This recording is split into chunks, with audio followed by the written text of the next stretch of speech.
Hello everyone, welcome back. So this is the fourth video under patents. So in this video we'll be discussing about compulsory licensing. Okay, this is an important topic under patents. So compulsory licensing provision is given under section 84 of Indian Patent Act 1970. Okay, and compulsory license will be granted to an applicant only under the following three conditions. अगर ये तीनों condition satisfy होते हैं तभी compulsory licence दिया जाएगा. Okay, and only after 3 years have been completed. Okay, suppose a company Bayer है. Okay, so Bayer को एक ड्रग के लिए पेटेंट मिला है. Bayer has applied for a patent for a particular drug X and it has been granted patent in 2016. Okay, 2016 जनवरी को इनको पेटेंट मिल गया. Okay, so only after completion of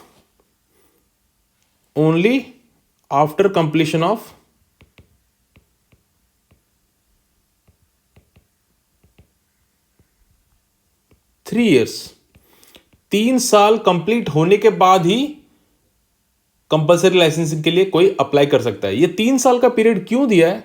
okay, ये 3 years का पीरियड क्यों दिया है? Because suppose I have applied for a patent and I got the patent. Now मुझे वो फैक्ट्री एस्टैब्लिश करने के लिए, कैपिटल जमा करने के लिए और to collaborate with somebody I need time. Okay, so to establish a factory, supply line, वो सब मार्केटिंग, वो सब देखने के लिए मुझे कम से कम थोड़ा टाइम तो चाहिए. ओके, सो 3 साल का टाइम दिया जाता है. 3 साल के बाद after 3 years only anybody can apply for compulsory license, and only if any of these 3 conditions are satisfied then only controller general जो है तभी वो तुम्हारा compulsory license देगा. Okay, the applicant will be granted compulsory license only if any of these 3 conditions are satisfied.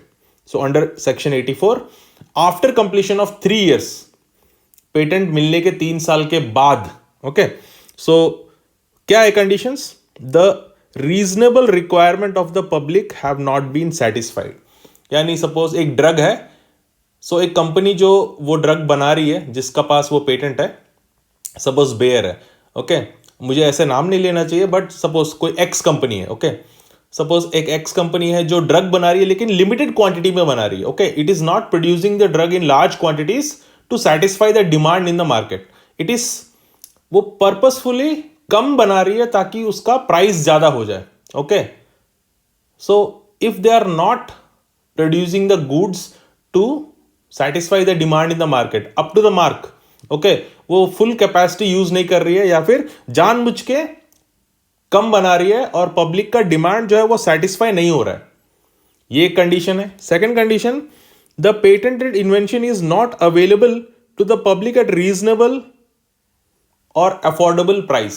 बहुत ज्यादा महंगा बेच रही है. Okay, if the drug or the patented product is sold at a very high price, जो affordable ही नहीं है लोगों के लिए, तब दूसरा कंडीशन, जब प्राइस बहुत ज्यादा में बेच रही है. Third condition is the patented invention is not worked in the territory of India. तुमने इंडिया में पेटेंट लिया है. ओके, पेटेंट इंडिया में मिला है तुमको और तुम इंडिया में बना ही नहीं रहे हो गुड को. ओके, ये थर्ड कंडीशन है. If you are applying for a patent in India then you must produce the product in India. अगर तुम प्रोड्यूस नहीं कर रहे हो तब भी तुम्हारे पेटेंट के लिए कोई कंपल्सरी लाइसेंस अप्लाई कर सकता है. Okay, any third party can apply for compulsory licence if you are not producing the product और not using the process in India for which patent have been granted. So इन तीनों condition में से कोई भी एक अगर सेटिस्फाई करता है तो कंपल्सरी लाइसेंस दे सकते हैं. Okay, so if any of these conditions are satisfied then the controller can grant compulsory licence for the applicant, but only after completion of 3 years. तो 3 साल का टाइम दिया जाता है पेटेंटी को. Okay, the person who has been granted the patent, he will be given 3 years time to work his patent. उसको अपने patent को जो प्रोडक्ट है या प्रोसेस है उसको यूज करने के लिए और उसको प्रोड्यूस करने के लिए 3 साल का टाइम दिया जाता है. ओके, 3 साल के बाद ही कोई थर्ड कंपनी अप्लाई कर सकती है कंपल्सरी लाइसेंस के लिए. Okay, these are the three conditions under section 84 to grant a compulsory license only after expiration of 3 years. Okay, then terms क्या हैं? Okay, terms and conditions for compulsory license, it is given under section 91. Okay, subsection 1. So royalty and other remuneration, if any, reserved to the patentee or other person beneficially entitled to the patent. तो suppose Bayer versus Natco वाला अगर case याद है, जो India का first compulsory licensing case है after TRIPS के आने के बाद पहला कंपल्सरी लाइसेंसिंग केस था. And compulsory licence was granted to Natco pharma. Okay, Hyderabad की कंपनी को कंपल्सरी लाइसेंस दे दिया गया था. नाउ अब कंपल्सरी लाइसेंस तो दिया है, तो लाइसेंस दिया है तो वो कंपनी प्रॉफिट कमा रही है वो ड्रग बेच के. Okay, Natco company is earning money, so they have to pay royalty. उनको रॉयल्टी पे करना पड़ेगा बेयर कंपनी को. ओके, जिसका वो पेटेंट था उसको रॉयल्टी पे करना पड़ेगा. Okay, the company which has been granted compulsory licence, that company has to pay royalty to the original owner of the patent. Okay, they have to pay. जिसके नाम पे वो पेटेंट है उस कंपनी को, या फिर क्या बोलते हैं, other person who is entitled, जिसका नाम उस पेटेंट में इंक्लूडेड है, या फिर वो पेटेंट पास ऑन हुआ है. ओके, लीगल ओनर्स जो हैं उनको रॉयल्टी पे करना पड़ेगा. Those who are entitled in the patent.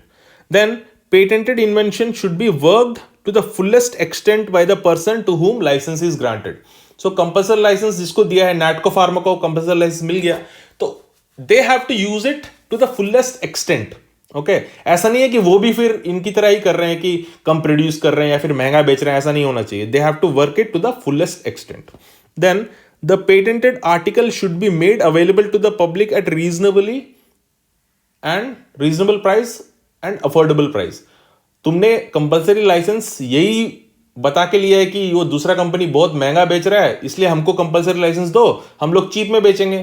फिर बाद में तुम भी महंगा नहीं बेच सकते. You have to sell it at a affordable price. Okay, then license granted is a non-exclusive license. यानी ऐसा नहीं है कि सिर्फ कंपल्सरी लाइसेंस तुमको दिया है तो तुम ही बनाओगे. नहीं, वो जो कंपनी है जो जिसके पास पेटेंट था वो भी बना सकती है. ओके, तुमको कंपल्सरी लाइसेंस दिया है बट ये नॉन एक्सक्लूसिव है, सिर्फ तुम बनाओगे ऐसा नहीं है. That compulsory licence can be granted to some other company also, कि दूसरे को भी कंपल्सरी लाइसेंस दे सकते हैं. ये जैसे बेयर वर्सेस नैटको फार्मा वाला केस था, बेयर वर्सेस नैटको. तो नैटको को कंपल्सरी लाइसेंस मिल गया था. एक्चुअली पेटेंट जो था वो बेयर का था. ओके, बेयर का पेटेंट था, नैटको ने कंपल्सरी लाइसेंस मांगा, इसको मिल गया. तो सिर्फ इसी को नहीं मिलेगा. ऐसा नहीं है कि सिर्फ कंपल्सरी लाइसेंस इसी को दिया जाएगा, किसी और को भी, कोई और अप्लाई करेगा उसको भी दे सकते हैं, या फिर बेयर भी प्रोड्यूस कर सकता है सेम ड्रग. तो ये नॉन एक्सक्लूसिव लाइसेंस है. Okay, then the right of licence is non assignable. सब इसको लाइसेंस दिया है कंपल्सरी लाइसेंस. अब ऐसा नहीं है कि नैटको किसी और कंपनी को ये लाइसेंस असाइन कर सकता है, because he is not the owner of patent. Patent का ओनर कौन है? बेयर है. बेयर महंगा बेच रहा था इसलिए नैटको को कंपल्सरी लाइसेंस दिया गया ताकि ये सस्ता बेचे. अब नैटको को कंपल्सरी लाइसेंस जो मिला है, it is non assignable. Natco can not assign it to somebody else, क्योंकि ओनर पेटेंट का ये नहीं है. ओनर कौन है? बेयर ओनर है. तो असाइन जो कर सकता है वो बेयर कर सकता है, नैटको नहीं कर सकता. So he cannot assign it. तो non assignable है. Then license is for the balance term of the patent. यानी suppose 5 साल तक इसने, 20 साल का होता है पेटेंट पीरियड, तो जब तुमने अप्लाई किया था उस दिन से स्टार्ट होता है. ओके, जो तुम्हारा प्रोटेक्शन पीरियड है, प्रोटेक्शन पीरियड जिस दिन से तुमको पेटेंट मिला है तब से नहीं काउंट करते हैं, जब तुमने अप्लाई किया था उस दिन से काउंट होता है.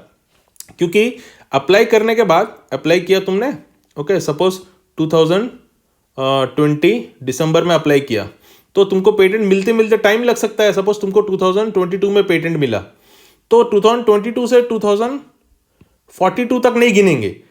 कहां तक गिनेंगे? 2020 दिसंबर से 2040 दिसंबर तक गिनेंगे. जिस दिन तुमने अप्लाई किया था उस दिन से काउंट किया जाता है. Time period. Okay, then balance period के लिए सपोज 5 साल तक तुमको 2022 को मिल गया पेटेंट. ओके, तो 5 साल तक 2027 तक इन्होंने यूज किया पेटेंट को. उसके बाद बेयर ने नाटको ने आके कंपल्सरी लाइसेंस के लिए अप्लाई कर दिया. सो इसको कंपल्सरी लाइसेंस मिल गया. तो 2027 से 2040 तक पूरा टर्म, बाकी के बचे हुए 13 साल वो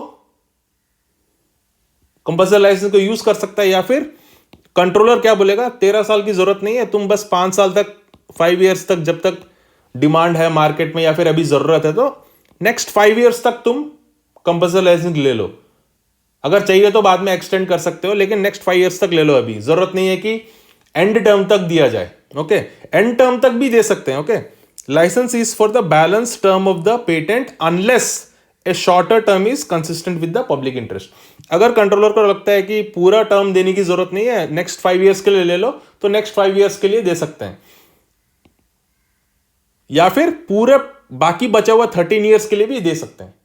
सो नॉर्मल केस में रेस्ट ऑफ द पीरियड जो बचा हुआ है, पेटेंट प्रोटेक्टेड पीरियड जो है, it is given for that period. और if the controller thinks it is not necessary to give the compulsory licence for the rest of the period, he can restrict the period. वो बोलता है next 5 years तक ही देंगे हम लोग, जरूरत नहीं है पूरे टर्म के लिए, we will give you only for next 5 years. वैसा भी हो सकता है. So licence is for the balance term unless a shorter term is consistent with the public interest.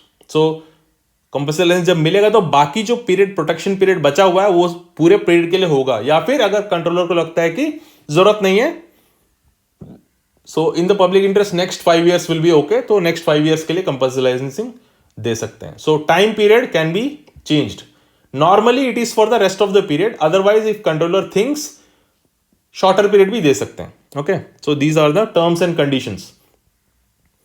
Then बहुत फेमस केस है, जो पहला कंपल्सरी लाइसेंसिंग केस है पोस्ट ट्रिप्स एरा, इंडिया में पहला कंपल्सरी लाइसेंसिंग का केस है. Okay, so the controller general of India passed an order of compulsory license against Bayer patent on the drug Nexavar.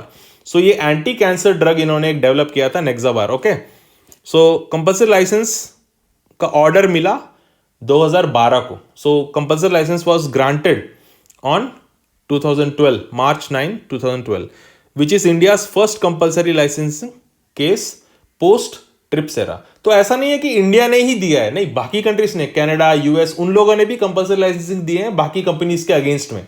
तो India ऐसा country नहीं है कि जहां पहली बार हुआ है, बाकी कंट्रीज में भी कंपल्सरी लाइसेंसिंग पहले दे चुके हैं. Okay, then Nexavar, it is an anti cancer drug. Okay, and chemically known as sorafenib tosylate. So इसका केमिकल नेम है. सो ये एंटी कैंसर ड्रग है. Now Hyderabad based company Natco, it filed an application for the issue of compulsory licensing to manufacture the same drug at a very low cost. अब इसमें पंगा क्या था, bear क्या कर रही थी, ये जो ड्रग है इसको बहुत महंगे रेट में बेच रही थी.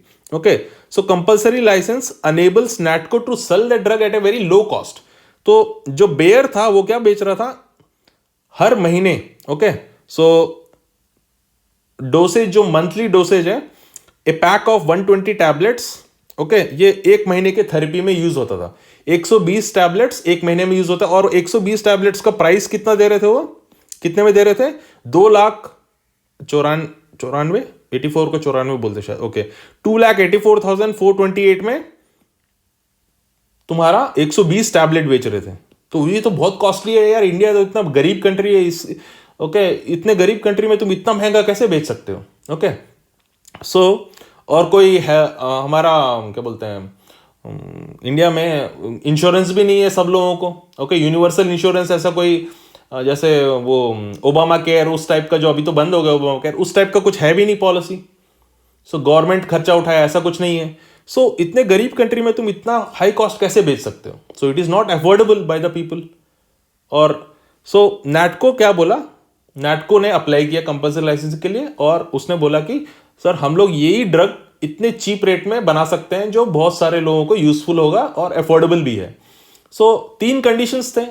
ओके, पहला condition, if it is not available to the public, public को अवेलेबल ही नहीं है इनफ क्वांटिटी में, दूसरा कंडीशन क्या था सेक्शन 84 में, अगर बहुत महंगा बेच रहे हैं, ओके, अफोर्डेबल ही नहीं है, पहला अवेलेबल ही नहीं है, दूसरा अफोर्डेबल नहीं है, third condition was if it is not worked in India, अगर बना ही नहीं रहे इंडिया में ड्रग, वो इंपोर्ट कर रहे हैं बाहर से, third condition.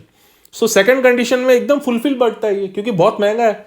So the order also makes it obligatory for the NATCO to supply the drug free of cost to at least 600 people और 600 नीडी पेशेंट्स पर ईयर। तो 600 ऐसे लोगों को दिया जाए फ्री में जो अफोर्ड नहीं कर सकते, बाकी जो लोग अफोर्ड कर सकते हैं उसको 8,880 रुपए में मंथली ट्रीटमेंट होगा। Okay, so from 2,84,000 the price went down due to compulsory licensing to 8,800। तो कितना कम हो गया? So compulsory licence is a provision under the Indian patent act so that the private companies do not extort people. तो India में यार इतने सारे कैंसर के केसेस है, इतना गरीब कंट्री है, इतना महंगे कैसे बेचोगे? तो इन पब्लिक को प्रोटेक्ट करने के लिए सेक्शन 3D एक है, ओके, पेटेंट एवरग्रीनिंग को रोकने के लिए, and compulsory licensing section 84। So these are the provisions to protect the public from exploitation by these multinational companies. Okay, so NATCO will have to pay 6% royalty, जो भी profit आएगा उसका 6% quarterly. Okay, हर 3 महीने में 6% उसको, जितना भी प्रॉफिट आया उसका, उसको रॉयल्टी देना पड़ेगा बेयर को। Okay, so this was the first compulsory licence case in India. Okay, बहुत फेमस केस है, सो आ सकता है एग्जाम में, किसी एग्जाम में पूछ सकते हैं। देन अब कंपल्सरी लाइसेंस के लिए भी एक प्रोसीजर है, ऐसा नहीं है कोई भी मुंह उठा के जाएगा तो उसको दे देंगे, नहीं। सो कंपल्सरी लाइसेंसिंग के लिए एप्लीकेशन देना पड़ता है। First you have to apply for compulsory licensing. अब अप्लाई भी ऐसा नहीं है कि तुम फ्री में अप्लाई कर दोगे, अगर फ्री में अप्लाई करने के लगे तो बहुत सारे लोग अप्लाई करेंगे। ओके, सो अननेसेसरी जिसको कोई इंटरेस्ट भी नहीं है वो लोग भी फालतू में अप्लाई करने लग जाएंगे। तो इसके लिए ना फीस है, तो 6,000 रुपए का एप्लीकेशन फीस भी भरना पड़ता है। So when you are applying for compulsory licensing, so you have to apply along with the application fees 6,000 rupees. तुमको जरूरी नहीं है कि मिलेगा ही मिलेगा कंपल्सरी लाइसेंस, ऐसा नहीं है। सो कंपल्सरी मिल भी नहीं भी मिल सकता है। सो 6,000 रुपीज चले जाएंगे अगर नहीं मिलेगा तो। So only those people who are really interested they will only apply, इसीलिए फीस इतना रखा है। ओके, सो 6,000 रुपीज करके तुम अप्लाई करोगे। So once you apply, controller will check whether the prima facie case has been made out. क्या है prima facie, कैसे चेक करेगा? वो 3 कंडीशंस जो है सेक्शन 84 में, whether the drug is available to the public or whether it is available at affordable prices and whether it is manufactured in India। तो ये जो अप्लाई करेगा, अप्लाई करते समय जो भी कंपनी कंपल्सरी लाइसेंस के लिए अप्लाई कर रही है, they have to also provide the proof कि इतना महंगा बिक रहा है, इतना इंडिया में नहीं बन रहा है या फिर अवेलेबल नहीं है लोगों को। They will also supply proofs along with the application. So when he will check, अगर सच में वो 3 कंडीशंस में से कोई एक कंडीशन बन रहा है, then he will proceed forward. अगर उसको लगता है कि नहीं यार ऐसा नहीं है, कुछ भी कंपल्सरी लाइसेंस देने की जरूरत नहीं है, अफोर्डेबल प्राइसेस में मिल रहा है एंड वो ड्रग भी इंडिया में बना रहे हैं, तो कोई भी केस जो है सेटिस्फाई नहीं होता। All the 3 conditions are met by the company, जो भी condition, sorry, all the 3 conditions जो हैं, 3 कंडीशन में तो कोई भी मीट नहीं कर रहा है, यानी drug is available at affordable prices, available in plenty and they are also manufacturing it, तब वो कंपल्सरी लाइसेंस नहीं देगा। Okay, so if prima facie case अगर बनता ही नहीं है, so he will refuse to grant the compulsory licensing. So in the absence of the applicant, सीधा पेटेंट जो तुम्हारा कंपल्सरी लाइसेंस के लिए अप्लाई किया, वो बिना एप्लीकेंट के प्रेजेंस में ही वो डायरेक्टली एक्स पार्टे कैंसिल कर देगा, एप्लीकेशन को बाहर फेंक देगा। और ही में notify the applicant for hearing, उसको बुलाएगा आके प्रेजेंट होने के लिए। ओके, सो अगर प्राइमा फेसी केस बनता ही नहीं है, then he can refuse to grant the compulsory licensing whether in the presence और इन द एब्सेंस। अगर उसको लगता है कि हाँ इन तीनों में से कोई एक कंडीशन फुलफिल हो रहा है, या बहुत महंगा बेच रहे हैं या फिर अवेलेबल नहीं है, then he will proceed forward. क्या होगा? He will direct the applicant जिसने कंपल्सरी लाइसेंस के लिए अप्लाई किया है, सपोज NATCO ने अप्लाई किया था, तो NATCO को बोलेगा तुम अपना जो एप्लीकेशन का एक कॉपी पेटेंटी को भी भेजो, बेयर वालों को भी एक, सपोज मैं किसी के ऊपर केस कर रहा हूं मुझे एक कॉपी उस बंदे को भी देना पड़ता है, डिफेंडेंट को। मैं तो अप्लीकेंट हूं, मुझे डिफेंडेंट को भी एक कॉपी देना पड़ता है। So he will direct the applicant to serve a copy of the application to the patentee. तो बेयर को भी एक एप्लीकेशन देना पड़ेगा उसको। सो अब पता नहीं एप्लीकेशन पहुंचेगा नहीं पहुंचेगा, टाइम पे डिले हो गया, बहुत सारे इसमें चांसेस हैं। तो एक एप्लीकेशन तो देना पड़ेगा, बेयर को भी एक कॉपी देना पड़ता है। उसके बाद क्या करेगा, this application for compulsory licence it will be published. Okay, ये पब्लिश होगा गैजेट में, ये गैजेट में पब्लिश होगा या ऑफिशियल जर्नल में या गैजेट में पब्लिश होता है। पब्लिश होने के 2 महीने के अंदर अंदर, within 2 months, okay, publish official gazette में और जर्नल के अंदर पब्लिश होने के 2 महीने के अंदर अंदर द पेटेंटी, बेयर जिसका पेटेंट है वो, okay, the patentee has to contest and file the opposition. कि ऐसे कैसे किसी को कंपल्सरी लाइसेंस दे दोगे, वो ऐसी मुंह उठा के उसने फाइल कर दिया तो आप कैसे दे दोगे ऐसे। तो ऑपोजिशन जो भी ये अपोज करना चाहता है, they have to file the opposition within 2 months of the publication in the gazette और द ऑफिशियल जर्नल।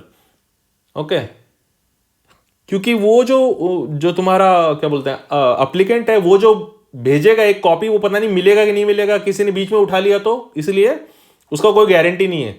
ये एप्लीकेंट बोलेगा हमने तो भेजा था, ये पेटेंटी बोलेगा हमको तो मिला नहीं। तो इस चीज को हटाने के लिए उन्होंने क्या करेंगे, दे विल ऑल्सो पब्लिश इट। जो एप्लीकेशन भेजा, उन्होंने एप्लीकेशन दिया है कंपल्सरी लाइसेंस के लिए, वो कंपल्सरी लाइसेंस का एप्लीकेशन जो है, even the application will be published in the gazette और द जर्नल। जो ऑफिशियल गैजेट में और जर्नल में पब्लिश होगा। पब्लिश होने के डेट जिस दिन वो पब्लिश होगा उससे 2 महीने के अंदर अंदर, within 2 months, they have to file the opposition. Okay, अगर ऑपोजिशन फाइल नहीं किया, 2 महीने के अंदर अंदर फाइल नहीं किया पेटेंटी ने, कंपल्सरी लाइसेंसिंग मिल जाएगा। तो 2 महीने का पीरियड है इनके पास। ओके, अगर अप्लाई उन्होंने फाइल कर दिया ऑपोजिशन 2 महीने के अंदर अंदर, then request for hearing by the parties, दोनों पार्टीज को बुलाएगा, एप्लीकेंट को भी, बेयर को भी, नैटको को भी, दोनों को बुलाएगा कंट्रोलर, एंड दोनों के सामने हियरिंग स्टार्ट हो जाएगा। ओके, और यहां पे डिसाइड होगा कि हियरिंग में डिसाइड होगा कि कंपल्सरी लाइसेंस ग्रांट किया जाए नहीं, एविडेंसेस वो सब होंगे, यहां पर डिसाइड हो जाएगा। ये जो है ये दूसरा प्रोसेस है, मैं बताऊंगा। यहां पर डिसाइड हो जाएगा कि मिलेगा कि नहीं मिलेगा compulsory licensing. Then suppose compulsory licence मिल गया, ओके, सपोज कंपल्सरी लाइसेंस मिल गया नैटको को।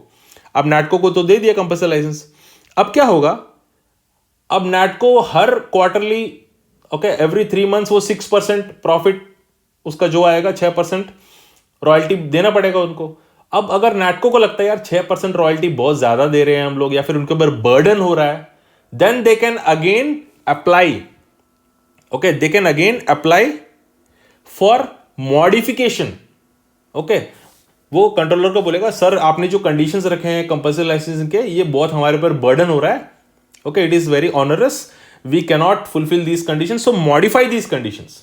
तो फिर से अप्लाई करेंगे वो लोग। कंपल्सरी लाइसेंस ऑलरेडी यहां पर खत्म हो गया ये, ओके, ऑलरेडी कंपल्सरी लाइसेंस मिल गया। मिलने के बाद क्या होगा, उनको लगता है अगर नैटको को कि ये 6% ज्यादा है, 3% ही काफी है इनको, हम 3% से ज्यादा नहीं दे सकते, because our profits are very less, because we are selling the drug at a very low cost, then they can again apply to modify these conditions. Okay, so वो कंडीशंस भी यही सेम प्रोसीजर फॉलो होगा उसमें भी। यहां पर upon hearing the controller में revise the terms and conditions. Okay, यहां पर खत्म हो गया कंपल्सरी लाइसेंसिंग का जो केस था, वो यहां पर खत्म हो गया। कंपल्सरी लाइसेंसिंग मिलने के बाद, कंपल्सरी लाइसेंस मिल गया, उसके बाद अगर इनको लगता है कि 6% रॉयल्टी बहुत ज्यादा है, तो अगेन दे कैन फाइल, वो सेम प्रोसीजर से आएगा। उसके बाद फिर यहां पर आएंगे वो लोग। फिर अगर कंट्रोलर को लगता है कि 6% प्रॉफिट ज्यादा है, तो ही कैन मॉडिफाई, 3% कर सकता है वो, 3% प्रॉफिट दे दो तुम बेयर को, वही ठीक है। Okay, so controller may revise or he may refuse. Okay, controller may revise the terms and conditions of existing compulsory license, यानी existing means already मिल चुका है compulsory license, फिर से वो बोल रहे हैं कि terms and conditions को थोड़ा modify करो, then again same procedure follow होगा। Okay, so controller may revise it or may not revise it depending upon the situation. Okay, so this is the procedure how compulsory licensing is given. Then so compulsory licence in emergency situation. So emergency situations में भी कोई any company can apply for compulsory license. Suppose एक hypothetical situation, suppose India में कोई एक epidemic है, एक disease बहुत जल्दी स्प्रेड हो रहा है, okay, but the drug x which is used for the disease, okay, एक डिजीज है बहुत जल्दी जल्दी स्प्रेड हो रहा है, और जो ये ड्रग है x, this is manufactured by से सम कंपनी ABC. ये ABC कंपनी है, ये ड्रग का पेटेंट इनके पास है, ओके, ये इनके पास पेटेंट है इसका, ये बना रही है, बट ये ना ज़्यादा अमाउंट में बना नहीं सकती है, इसका कैपेसिटी नहीं है. They will be supplying suppose 10,000 doses per month. 10,000 doses से ज़्यादा बना नहीं सकते. सो डिजीज तो बहुत जल्दी स्प्रेड हो रहा है, ओके, लाखों में लोग बीमार हो रहे हैं, तो क्या करेगा कंट्रोलर? ये इमरजेंसी सिचुएशन है, conditions are not normal, so in this situation तुम तो सिर्फ 10,000 ही बना सकते हो. तो हम क्या करेंगे, कंपनी KLM देन PQR, यहाँ पे दो कंपनीज हैं, ये दोनों कंपनीज कंट्रोलर को अप्लाई करेंगे कि सर सिचुएशन अभी ये नॉर्मल सिचुएशन नहीं है, कंडीशंस इमरजेंसी वाले कंडीशंस है, तो हमको कंपलसरी लाइसेंस दे दो, तो हम भी 20,000 या 30,000 डोसेस हम महीने में बना सकते हैं, ये 40,000 बना सकता है डोसेस. तो क्या होगा, government can give compulsory license to other companies so that the drug will be available in enough quantity to tackle this epidemic. तो emergency situations में गवर्नमेंट बोलेगी ये नॉर्मल कंडीशंस नहीं है भाई साहब, ये इमरजेंसी सिचुएशन है, डिजीज बहुत जल्दी जल्दी फैल रहा है and drug is not available in plenty. So compulsory licence can be given, क्योंकि पेटेंट वो ड्रग बनाने का सारा स्पेसिफिकेशंस तो है ऑलरेडी पेटेंट एप्लीकेशन में. So they will give compulsory licence to these two companies, और रॉयल्टी इनको फिर रॉयल्टी देना पड़ेगा, वो जो भी प्रॉफिट्स आता है उसका सम परसेंटेज इनको रॉयल्टी देना पड़ेगा. But companies can be given compulsory licence can be given in emergency situation if the controller thinks कि अभी ऐसा नॉर्मल सिचुएशन नहीं है, अभी इमरजेंसी है, इस कंडीशन में तुम इनफ क्वांटिटी में ड्रग सप्लाई नहीं कर सकते हो लोगों को, तो दूसरे कंपनीज को भी हम लोग तुम्हारा compulsory licence for a period, तो ये 2 साल के लिए या 1 साल के लिए, जब तक वो डिजीज कंट्रोल में नहीं आ जाता, कंपल्सरी लाइसेंस में भी प्रोवाइडेड. ओके, देन नेक्स्ट जो है compulsory licence for export purpose. Okay, compulsory licence for export purpose, ये एक और प्रोविजन है. सो इसमें क्या है, सपोज एक कंट्री है सोमालिया, ऐसे ले लो, सोमालिया एक कंट्री है. अब सोमालिया जो कंट्री है पुअर कंट्री है, okay, and they don't have enough facility, pharmaceutical products बनाने के लिए फैसिलिटीज नहीं है उनके पास, ओके, बट उनके लोग हैं, बहुत सारे बीमार लोग हैं, पुअर कंट्री है. तो सपोज कोई एक अमेरिकन कंपनी है, पता नहीं अमेरिका को हमेशा विलन बनाने का मन करता है मेरा. अमेरिका एक कंपनी, अमेरिकन कंपनी है जो एक एक्स ड्रग बना रही है, okay, and they are selling it at a very higher price, वो भी जो भी है बहुत महंगा बेच रहे हैं और कम क्वांटिटी में बेच रहे हैं, so that only elite people, जो बहुत रिच पीपल है वही लोग अफोर्ड कर पा रहे हैं, गरीब लोगों को मिल नहीं रहा. तो क्या करेगा सोमालिया, क्या करेगा, ये इंडिया की किसी कंपनी को लाइसेंस दे सकता है, ओके. ये सपोज इंडिया का रेड्डी लैब है, ओके, रेड्डीज लैब को इसने कंपल्सरी लाइसेंस दे दिया, okay, and Reddy's lab will produce drugs only for export purpose. अब जो रेड्डीज लैब जो ड्रग बनाएगा वो सिर्फ एक्सपोर्ट के लिए होंगे, वो ड्रग्स जो है इंडिया में यूज नहीं हो सकते, okay. So for export of patented pharmaceutical product to any country having insufficient or no manufacturing capacity in pharmaceutical sector. तो ऐसे कंट्रीज को जिनके पास कोई मैन्युफैक्चरिंग के लिए फैसिलिटीज नहीं है, हम लोग एक्सपोर्ट पर्पस के लिए कंपल्सरी लाइसेंसिंग इंडियन गवर्नमेंट भी दे सकती है. But Indian government compulsory licence देने से पहले वो जो दूसरी कंट्री है ना जिसको तुम एक्सपोर्ट करना चाहते हो, पहला कंडीशन है कि पहले वो दे compulsory licence. First they have to give compulsory licence, then India भी कंपल्सरी लाइसेंस देगा उसको, कंपनी को. ये क्या है, ये कंपनी इन्होंने सोमालिया में भी पेटेंट लिया है, इंडिया में भी पेटेंट लिया है. तो पहले क्या होगा, provided compulsory licence have been granted by such country or has allowed the import of patented drugs from India. So either they have to provide compulsory license or allow the patented drug to be sold in their country. Okay, तो पहले वो लोग compulsory licence देंगे, फिर Indian government भी देगी. But this drug can be only for export purpose. ये जो रेड्डी लैब वो ड्रग बनाएगा, सपोज 1 लाख डोसेस जो बनाएगा, ओके, ये सिर्फ एक्सपोर्ट के लिए होगा. इंडिया में इसको यूज नहीं कर सकते. उसके ऊपर लिखा होगा लेबल्स के ऊपर, वो ड्रग्स का जो पैकेट आता है उसके ऊपर लिखा होगा only for export to Somalia. Okay, so export of patented pharmaceutical products to any country having insufficient or no manufacturing capacity in pharmaceutical sector. उनको भी ऐसे केसेस में भी कंपल्सरी लाइसेंस दे सकते हैं, provided they have to, that particular country has to give the compulsory license first. पहले वो देंगे, उसके बाद फिर इंडियन गवर्नमेंट भी उस कंपनी को देगी. then that company can sell drugs or export the drugs to that particular country where there is no manufacturing facility. पर वो जो ड्रग्स बनाएगा रेड्डीज लैब, वो इंडिया में यूज नहीं हो सकता. Okay, that will be only for export purpose. So ये स्पेशल केसेस हैं कंपल्सरी लाइसेंस के. ये भी सेक्शन 100 के अंदर आता है, compulsory licence in case of emergency and compulsory licence for export purpose. Okay, so these are the important provisions or important sections under compulsory licensing. And most important thing is the compulsory licensing case. Okay, Bayer versus Natco, वो वाला case important है. And the provisions which are given under section 84. Okay, the conditions which are necessary to be fulfilled for the grant of compulsory licensing. So these are the topics under compulsory licensing.